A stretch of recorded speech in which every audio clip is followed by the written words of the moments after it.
வணக்கம். இந்திய நேரப்படி காலை 6 மணி. ஜெம் தலைப்புச் செய்திகள். 57 தொகுதிகளில் 7ஆம் கட்ட இறுதி தேர்தல். 8:45 மணி நிலவரப்படி 59.45% ஓட்டுப்பதிவு. பதிவான ஓட்டுகள் அனைத்தும் ஜூன் 4 எண்ணப்பட்டு முடிவுகள் அறிவிக்கப்படும்.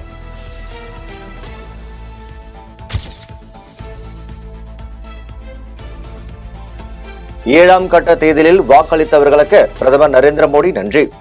இந்தியாவின் நாரி சக்தி, இளைஞர் சக்தி, நம் தேசத்தில் ஜனநாயக உணர்வு செழித்து வளர்ச்சி உறுதி எனவும் கருத்து.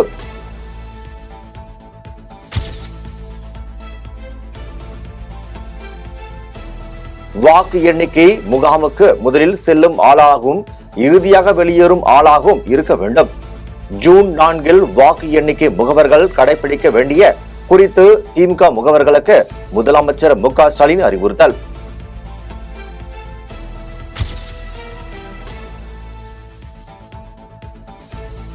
மேற்கு வங்க மாநிலத்தில் நடைபெற்ற தேர்தலில் வன்முறை.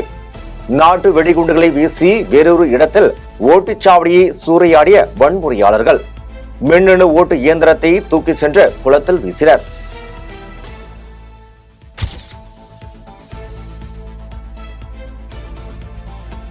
ஏழு கட்டங்களாக நடந்து முடிந்துள்ள நாடாளுமன்ற தேர்தலின் பிந்தைய கருத்து கணிப்புகள் வெளியீடு. பெரும்பாலான டிவி சேனல்கள் பாஜக கூட்டணி பெரும்பான்மை பலத்துடன் ஆட்சி பிடிக்கும் என கணிப்பு. ஆனால் 2019 பெற்றதை விட குறைவான இடங்களை வெல்லும் எனவும் கணிப்புகள்.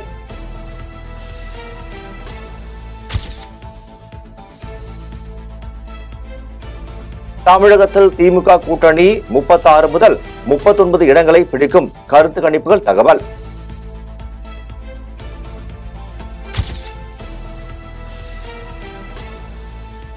தமிழகம் மற்றும் புதுச்சேரி 40 நாடாளுமன்ற தொகுதிகளில் திமுக கூட்டணி, அதிமுக கூட்டணி மற்றும் பாஜக கூட்டணிக்கு எவ்வளவு இடங்கள் கிடைக்கும்? அதிமுகவை விட பாஜக அதிக இடங்களை கைப்பற்ற வாய்ப்புள்ளதாக கணிப்பு.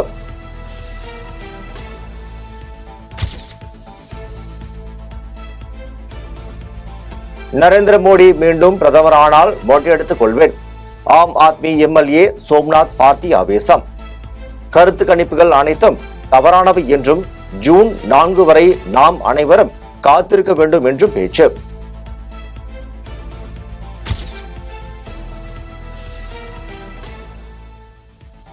பாஜக 370 இடங்களுக்கு மேல் வெற்றி பெறும். தேசிய ஜனநாயக கூட்டணி 400 இடங்களுக்கு மேல் வெற்றி பெறும். பாஜக தேசிய தலைவர் ஜே.பி. நட்டா நம்பிக்கை. திருப்திப்படுத்தும் அரசியல், குடும்ப அரசியல் மற்றும் ஊழல் செய்பவர்களை மக்கள் ஒதுக்கிவிட்டார்கள் எனவும் கருத்து.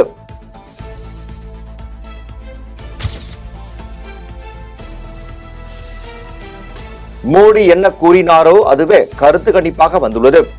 இந்திய கம்யூனிஸ்ட் கட்சியின் தமிழ்நாடு மாநில செயலாளர் முத்தரசன் தஞ்சாவூரில் பேட்டி. ஜூன் 4 பிறகு உண்மை தெரியும் எனவும் பேச்சு.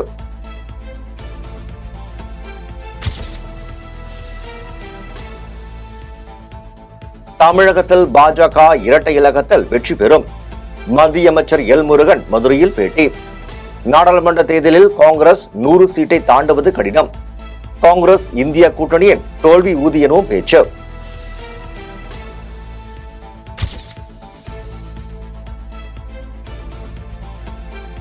இந்திய கூட்டணி 295 இடங்களில் பாஜகவிற்கு 220 இடங்கள் கிடைக்கும்.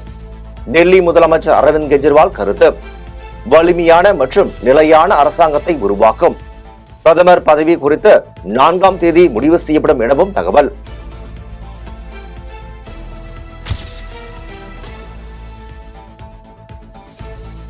கன்னியாகுமரியில் 3 நாட்களாக இருந்து 45 மணி நேர தியானத்தை முடித்தார் மோடி. திருவள்ளூர் சிலைக்கு மாலை வைத்து மரியாதை. பிரதமர் புறப்பட்டு சென்ற பின் விதிக்கப்பட்டிருந்த கட்டுப்பாடுகள் நீக்கப்பட்டு இயல்பு நிலைக்கு திரும்பியது.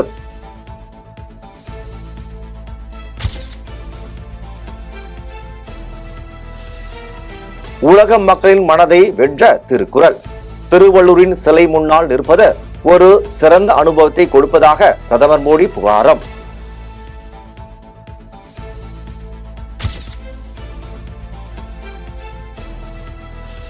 மக்களின் வரி பணத்தில் மோடி தியானம். திரிணாமுல் காங்கிரஸ் கடும் கண்டனம். மேற்கு வங்காளத்தில் 30 இடங்களுக்கு மேல் வெற்றி பெறுவோம் என்கிற பாஜகவின் அதீத நம்பிக்கை நகைப்புக்குரியது என்று அபிஷேக் பானர்ஜி பேச்சு.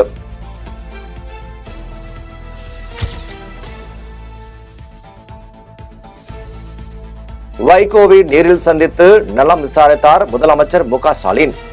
வைகோ தற்போது நலமுடன் இருப்பதாக மருத்துவர்கள் தகவல்.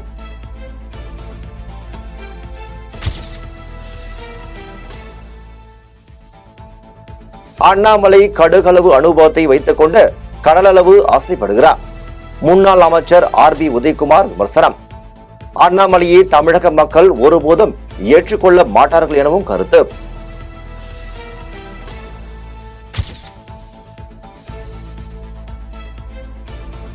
கெஜ்ரிவால் மீண்டும் சிறை செல்கிறார்.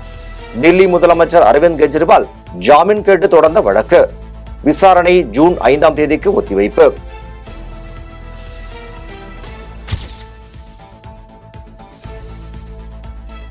டெல்லி முதலமைச்சர் அரவிந்த் கெஜ்ரிவால் வீட்டுக்கு பாஜக மூத்த தலைவர் விஜய் கோயல் ஆம்புலன்ஸ் அனுப்பியதால் பரபரப்பு. மருத்துவ காரணங்களுக்காக இடைக்கால ஜாமீனை நீட்டிக்க வேண்டும் என கெஜ்ரிவால் கோரியுள்ள நிலையில் கிண்டல்.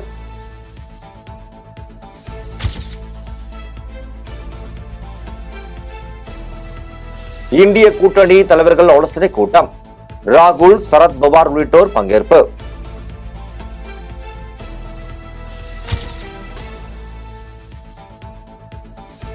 காங்கிரஸ் MP ராகுலுக்கு பெங்களூரு நீதிமன்றம் சம்மன். அவதூறு வழக்கில் வரும் 7ஆம் தேதி ஆஜராக வலியுறுத்தல்.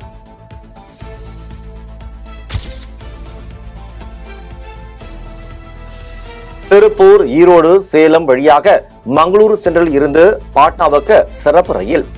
தெற்கு ரயில்வே அறிவிப்பு.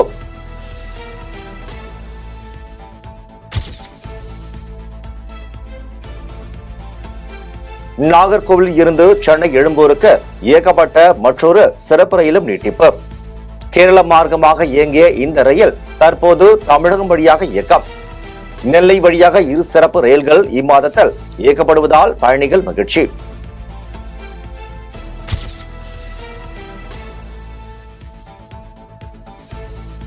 தருமபுரி அருகே 6 லட்சம் மதிப்புள்ள லாரி தீப்பிடித்து எரிந்து சேதம்.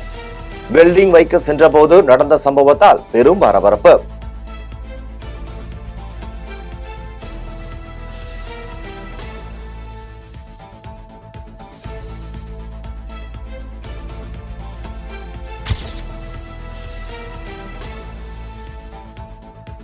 கள்ளக்குறிச்சியில் இருந்து ஊட்டிக்கு சுற்றுலா வந்த வாகனம் கோத்தகிரி அருகே விபத்து. 27 பேர் அதிர்ஷ்டவசமாக உயிர் தப்பினர். படுகாயமடைந்த 2 பேர் மருத்துவமனையில் சிகிச்சைக்காக அனுமதி.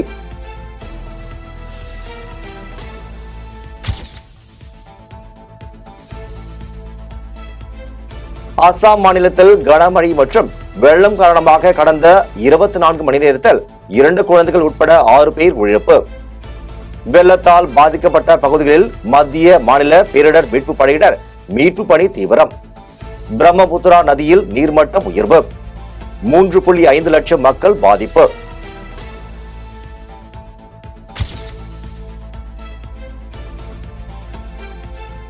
மும்பை விமான நிலையத்தில் 6.75 கோடி மதிப்புள்ள கடத்தல் தங்கம், எலக்ட்ரானிக் பொருட்கள் பறிமுதல். சுங்கத்துறை அதிகாரிகள் நடவடிக்கை.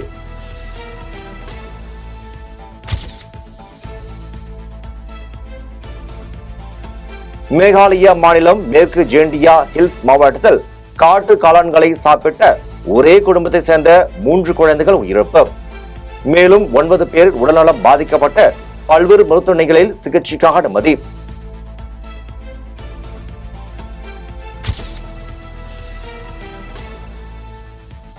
ஆப்கானிஸ்தானில் படகு ஆற்றில் கவிழ்ந்த விபத்தில் 8 பேர் உயிரிழப்பு. 5 பேர் காணாமல் போன நிலையில் மீட்பு குழுவினர் அவர்களை தேடும் பணி தீவிரம்.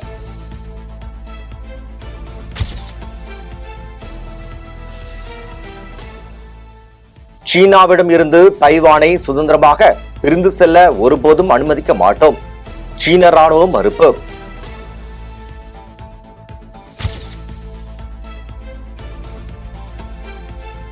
சீனாவில் சக்தி வாய்ந்த நிலநடுக்கம். ரெக்டர் அளவில் 5.9 பதிவு. நிலநடுக்கத்தால் ஏற்பட்ட சேதங்கள் தொடர்பான விவரங்கள் ஏதும் வெளியாகவில்லை.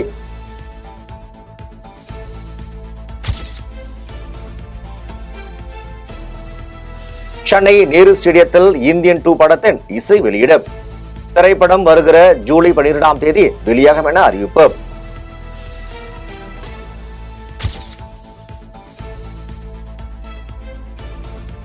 ஹன்சிகாவின் காந்தாரி திரைப்பட மேக்கிங் வீடியோ வெளியீடு. ஹாரர் கதைக்களத்தில் அமைந்திருக்கும் திரைப்படம் வரும் ஜூலை மாதம் வெளியாகும் என எதிர்பார்ப்பு.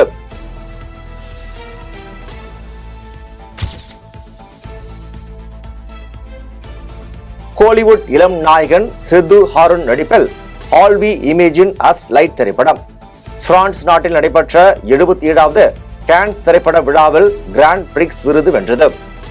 பாலஸ்தீனர்களின் நிலை என்னை மிகவும் வருத்தமடைய செய்ததால் கொண்டாட்டத்திற்கான நேரத்தில் தற்போது உலகம் இல்லை என நடிகை கனி குஸ்ருதி உருக்கம்.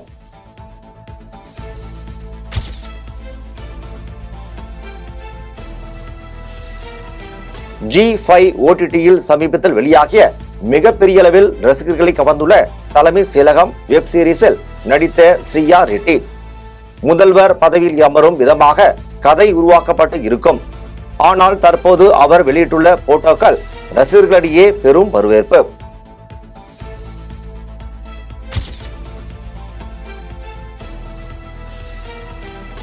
T20 உலகக்கோப்பை போட்டியில் வங்கதேச அணிக்கு எதிரான பயிற்சி போட்டி 182 ரன்களை குவித்தது இந்திய அணி.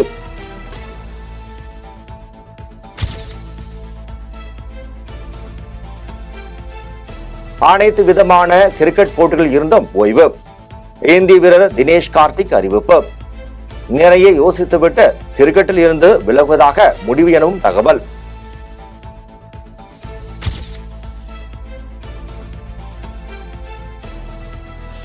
கிழக்கரை அருகே ஏர்வாடியில் சமூக நல்லிணக்க சந்தனக்கூடு திருவிழா. ஊர்வலம் கோலாகலம். உலக அமைதி சமூக நல்லிணக்கம் கிடைக்க வேண்டி நடந்த பிரார்த்தனையில் தமிழகம் கேரளா உட்பட பல்வேறு மாநிலங்களில் இருந்தும் ஆயிரக்கணக்கானோர் பங்கேற்பு.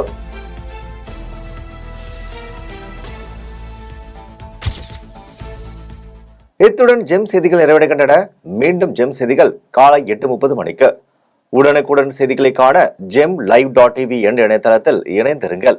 நன்றி, வணக்கம்.